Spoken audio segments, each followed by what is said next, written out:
아멘. 생케비치의 커바디스 도미네라는 그런 베드로의 로마에서 내려오는 그 베드로의 되게 시끄럽지요. 괜찮으십니까? 네. 그 로마에서 내려오는 베드로에 대한 전설을 중심으로 쓴 아름다운 소설이 커바디스 도미네입니다. 그 로마 네로 황제의 감사합니다. 협박이 극심할 때 제자들이 베드로에게 말합니다. 베드로 사도요, 빨리 이 로마를 떠나십시오. 그러니까 아니다. 내가 어떻게 주님의 어린 양을 두고 도망갈 수 있단 말이냐.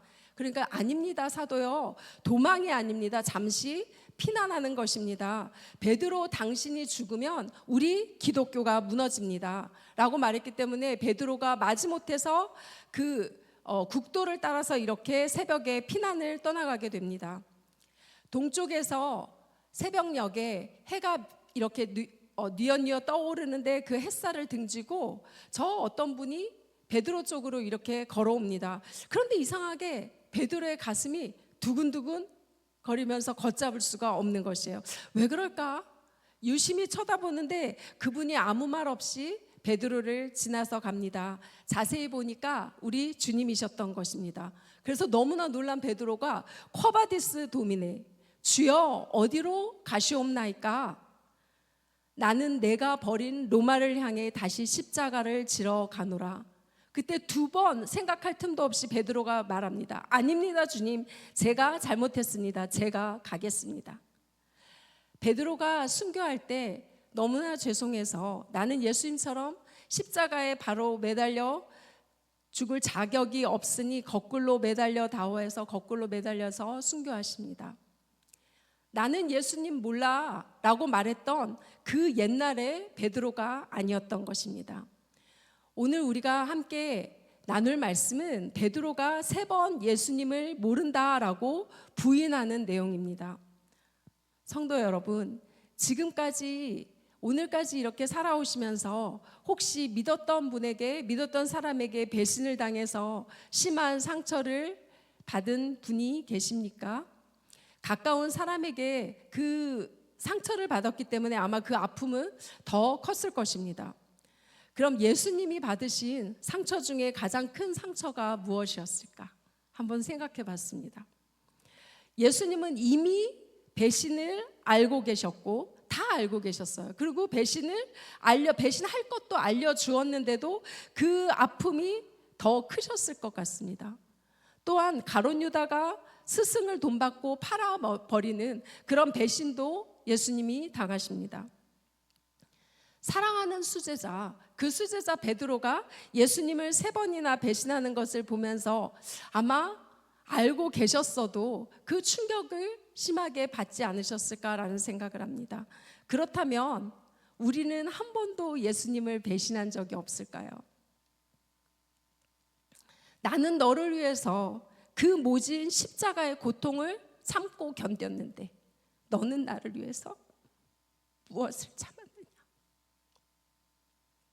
나는 널 위해서 몸 바쳐 피 흘려 죽었는데 너는 나를 위해서 무엇을 희생했느냐?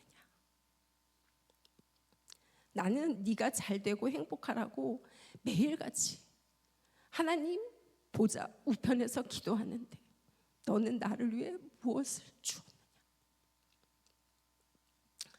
베드로처럼 우리가 꼭 말로 모른다고 해야 되는 게 배신일까요?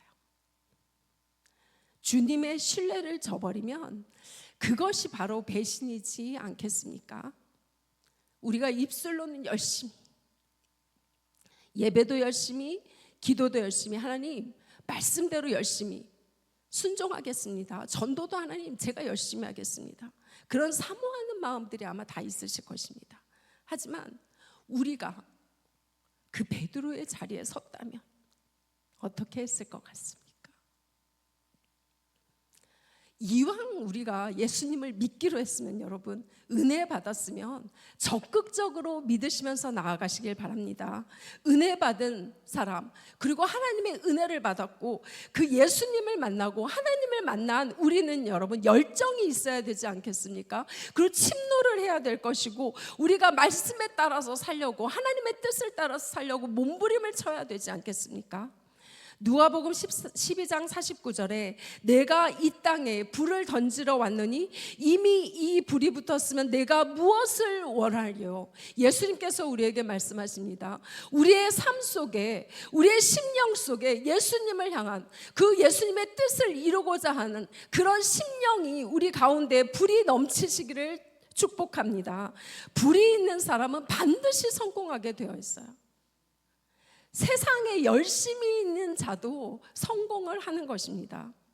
이것도 아니고 저것도 아니고 물에 물 탄 듯 그렇게 사는 것도 아니고 뜨겁지도 차갑지도 않다라고 하면 주님께서 내가 토하여 너를 내치리라 라고 말씀하실 정도로 예수님께서 싫어하신다라고 말씀하십니다. 에베소서 6장에 보면 전신갑주가 나옵니다.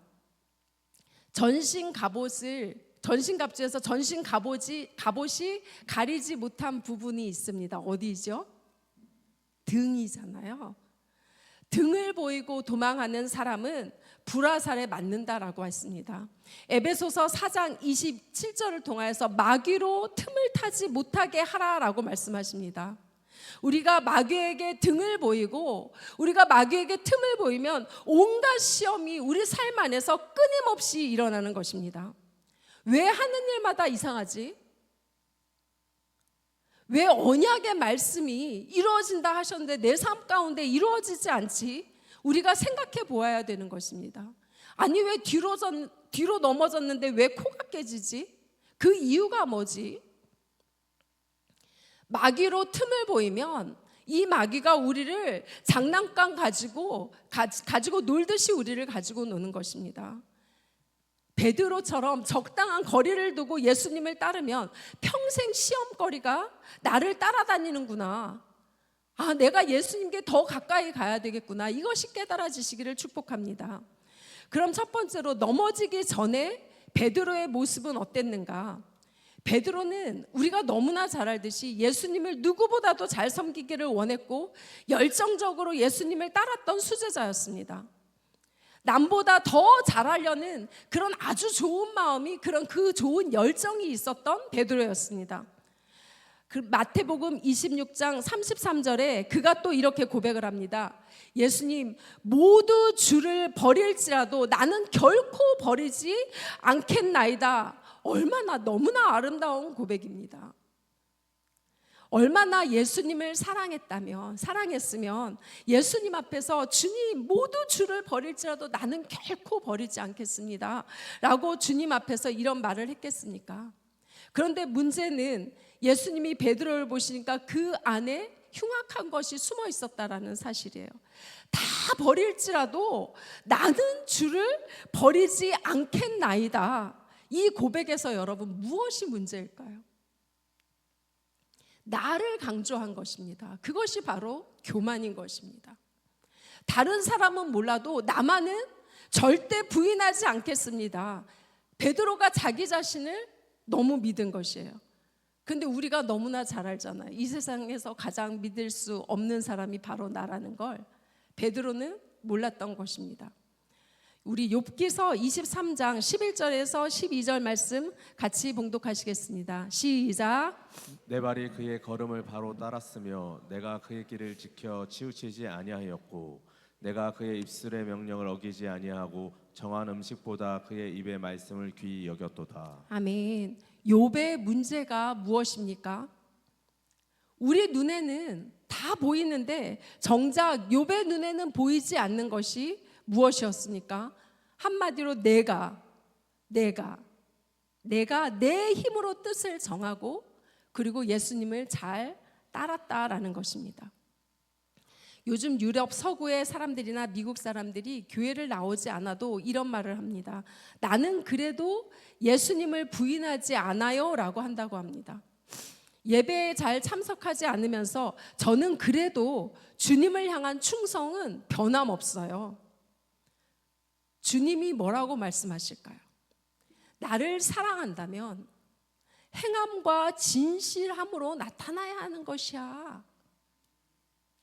예수님은 겟세마네 동산에서 피땀 흘려 기도하시는데 베드로는 쿨쿨 그렇게 골아 떨어져 버렸습니다. 깨어 있어라, 깨어서 기도해라 라고 말씀하셔도 예수님 제가 기도한다니까요. 알았다니까요. 내가 다 알아서 한다니까요. 말하기가 무섭게 또 엎드려서 코를 골면서 잠을 잡니다. 결국 베드로가 예수님을 잡으려고 온 그 말고의 귀를 잘라버립니다.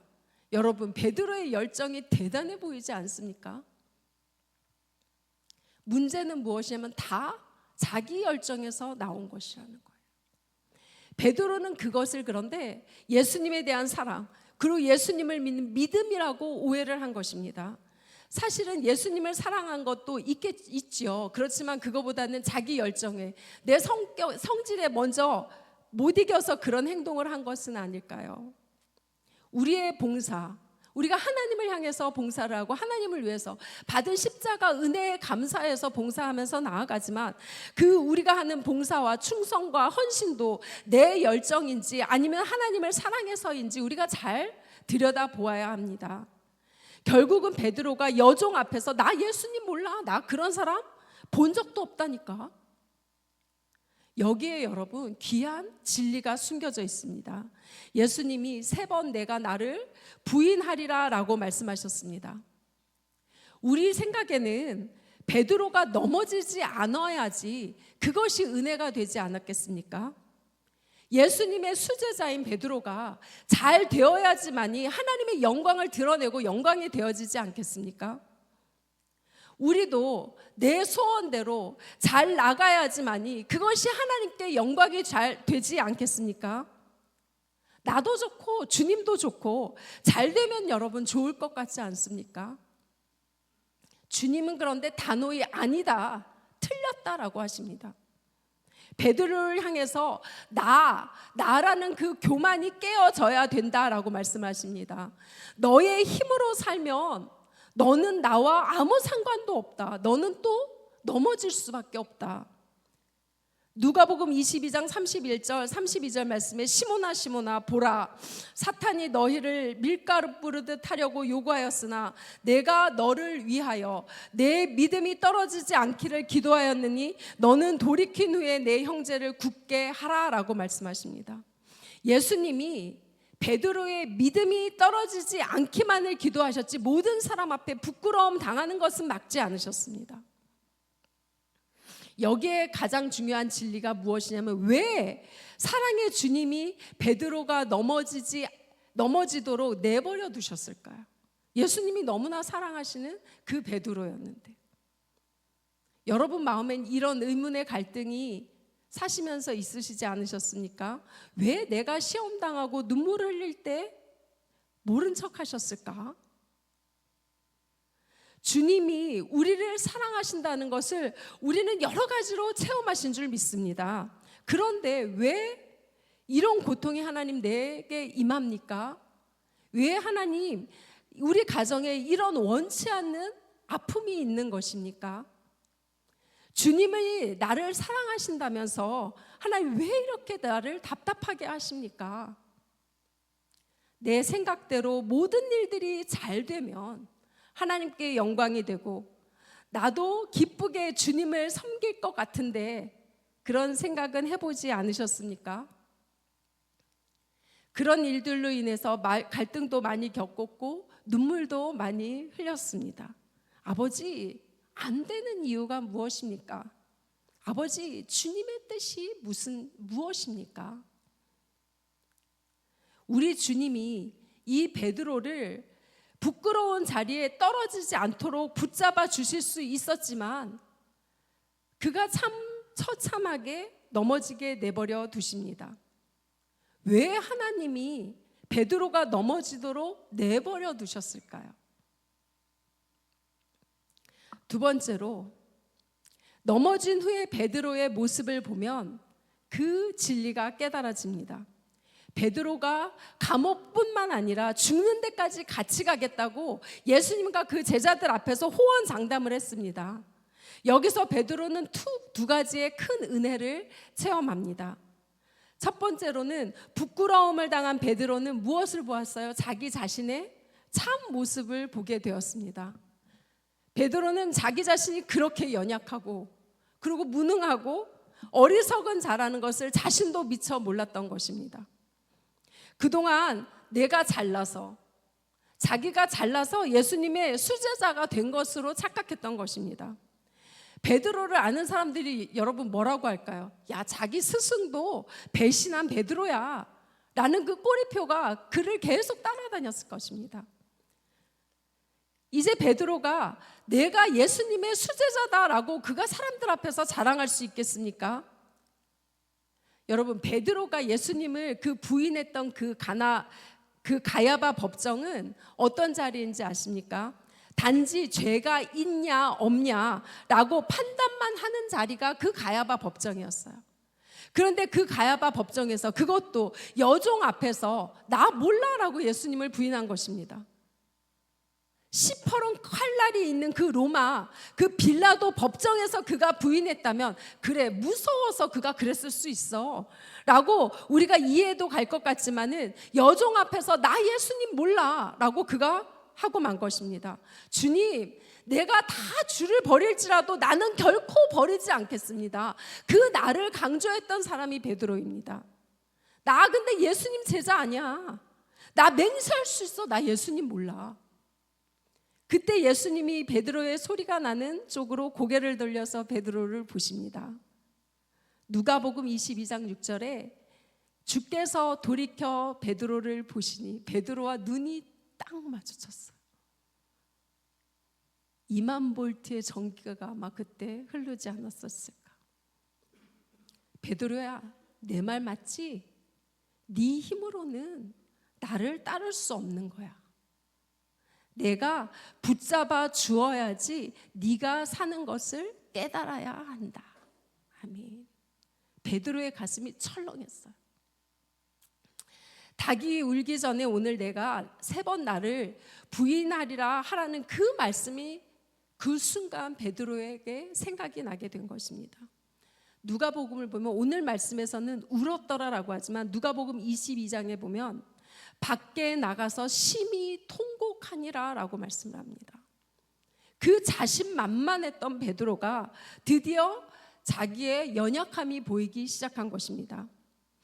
내가 너를 갈릴리 바닷가에서 불러서 베드로라는 이름도 지어주지 않았느냐? 바로 몇 시간 전에 내가 나를 부인할 것이라고 내가 경고하지 않았느냐? 사랑하는 나의 제자 베드로야, 그것이 너의 실상이고 그것이 너의 본 모습이란다. 베드로야, 네 그 쓴 가면을, 그 껍데기를 벗어라. 사랑하는 성도 여러분, 우리도 하나님 앞에 우리의 가지고 있는 모든 가면과 모든 거짓된 모든 껍데기를 벗어버리시기를 축원합니다. 두 번째로는 내 실상을 깨닫고 깨지는 것이 중요한 것입니다.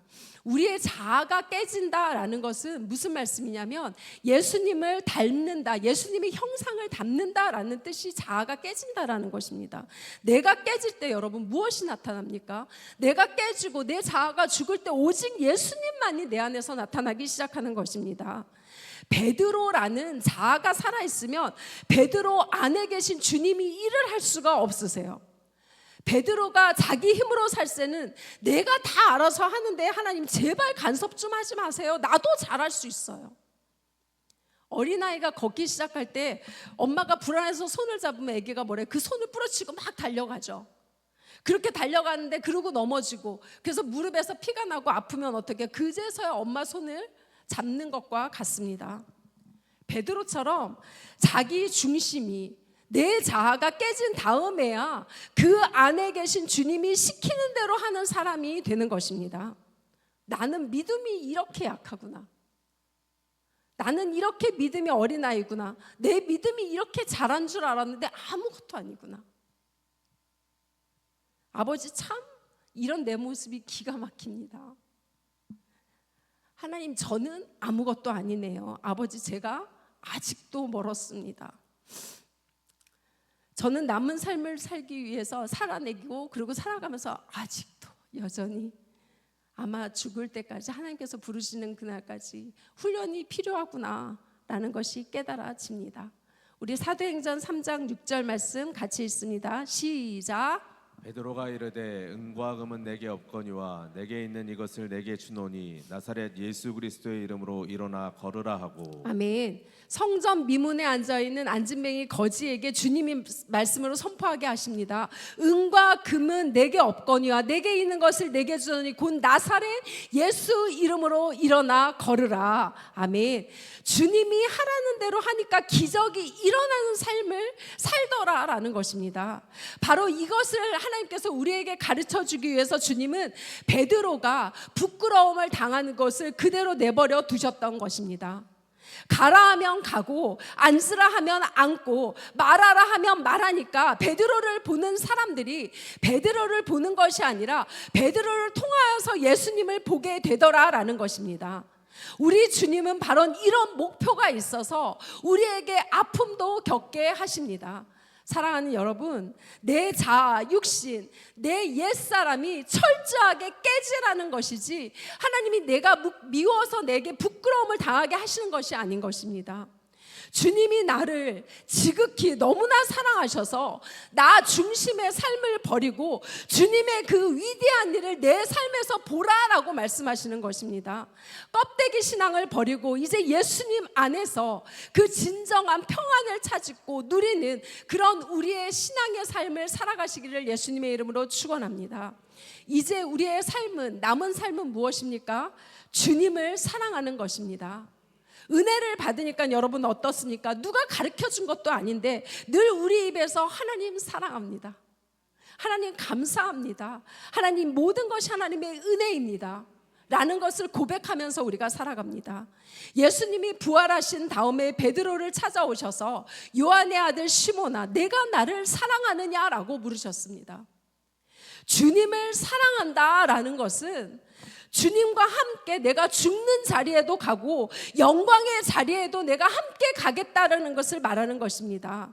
마가복음 8장 34절에 아무든지 나를 따라오려거든 자기를 부인하고 자기 십자가를 지고 나를 따를 것이니라. 아멘. 예수님을 믿는다는 것은 예수님이 이끄시는 자리로 내가 따라가겠다라는 것입니다. 아브라함이 25년 만에 얻은 독자 아들을 내게 바쳐라라고 말씀하십니다. 두말하지 않고 그가 칼을 뺄 때 여러분 누가 더 다급해졌습니까? 얼마나 하나님이 다급하셨으면 아브라함아 아브라함아 하고 두 번이나 아브라함을 부르십니다. 내가 이제야 내가 나를 경외하고 나를 사랑하는 줄 알았다. 여러분, 하나님은 진짜 사랑받기를 원하세요. 멀찍이 거리를 두고 따라오면서 계산하는 신앙은 하나님이 기뻐하지 않으십니다. 왜 우리가 근심과 걱정에 예수님을 믿고 예수님이 나의 주인이 되셨는데도 근심과 걱정에 매여 삽니까? 어정쩡하게 예수님을 믿기 때문이에요. 그런데 여러분, 제가 이런 말씀을 여러분들에게 드리면서도 제가 마음이 너무나 찔림이 큽니다. 왜요? 제가 그렇기 때문에. 그릇이 작아서 작은 일에도 예민하게 반응하고 작은 문제만 생겨도 잠을 이루지 못할 때가 많습니다. 계속 훈련을 받아가지만 아직도 멀었습니다. 주님께 모든 문제를 다 내어드리고 넘겨드리고 나는 주님 갈 길을 모르니 주님이 가르쳐 주세요. 주님 인도해 주세요. 주님 말씀해 주세요. 주님 지혜를 주세요. 내 자아가 살아있으면 마귀에게 틈을 주기 때문에 괴롭고 죽을 일들이 끊임없이 우리 삶에 몰려오는 것입니다. 자꾸 주님께 맡겨드리고 넘겨드리면 주님이 나를 위해서 일하시고 역사하시기 때문에 내 생활에 주님의 기적이 일어나기 시작하는 것입니다. 주를 위해서 죽겠고 주를 위해서 살겠다는 그 결단과 함께 순종의 길을 잘 걸어가시기 바랍니다. 주님이 우리의 인생을 책임지시고 은혜와 축복으로 인도해 가심을 믿고 승리하는 오늘 하루 되시길 예수님의 이름으로 축복합니다.